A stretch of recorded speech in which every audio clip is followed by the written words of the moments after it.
Meerut as a city is developing rapidly.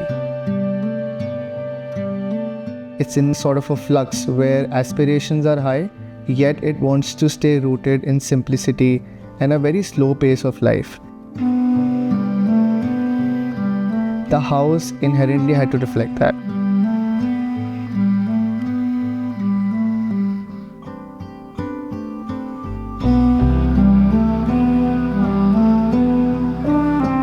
Hi, I'm Dipanshu. And I'm Sylvie from Sian Architects, and today we are walking you through Twin Villa in Meerut. For detailed ebook and chapters, please visit buildofy.com. Link is in the description below. Twin Villa is designed for two brothers who wanted to share resources. So what really started like a completely different school of thought for two brothers became like a unified design, where landscape became like a tying element for both the homes.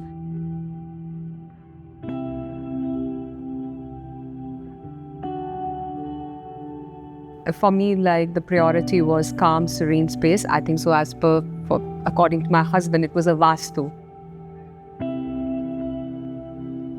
Even I insisted for a lot of green space. If I got up in the morning, I should see all the green spaces around me. Outer plot area of the twin villa can be looked at as a skewed square almost. In terms of planning, we decided to open the build from the north. The whole exterior driveway and the flooring that you see is all granite. It's absolutely durable. And it also plays off very well with the shadows that the green creates on it. This is a double height foyer, and this space is a double height space as well, a volumetric cut. So once you come into the foyer, you see the depth of the home. After this partition, you also see the dining space. Then you see the staircase behind.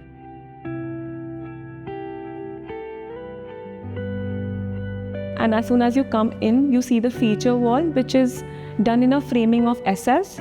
And then the board has been cladded in different angles.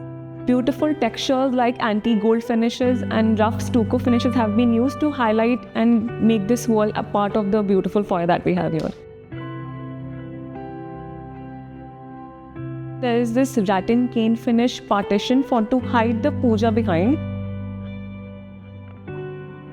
So you see these beautiful tall panels of approximately 10 feet height, and they are all hung on the two sides of the wall, having no touch to the floor and the ceiling.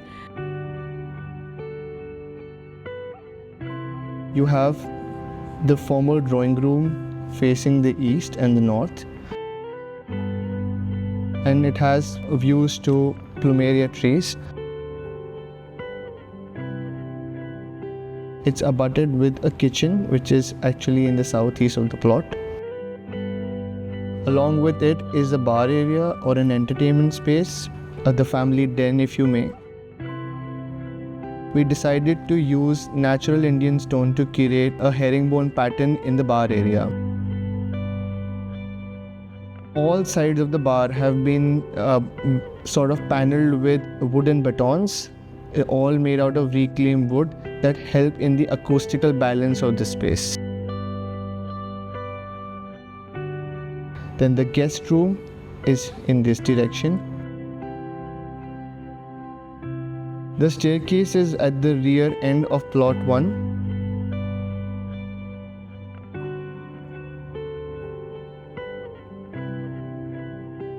So this is unit 1 and that is unit 2. So first floor of the house in general is more private. It has the bedrooms and a small living room that also overlooks the double height space. Because of the double height and the double height glazing, we opened the living room to more expansive views of the greens. Here you would see the sunlight flushing in, but that's also because of the elevation, which is a symphony of solids and void. Both the areas and the areas in the interiors are actually mirror images, but their treatment in the elevation is very different. For example, if you will look at this balcony, it has been treated like a solid block where a wooden paneling is flowing inwards here and framing the entire balcony. Whereas the same balcony in this is been given metal screens which are rotating such that it looks a lot more playful. The screens again are brought in front of this bedroom, and a solid block is brought here in front of this bedroom such that it becomes very difficult to read from the front which unit is which.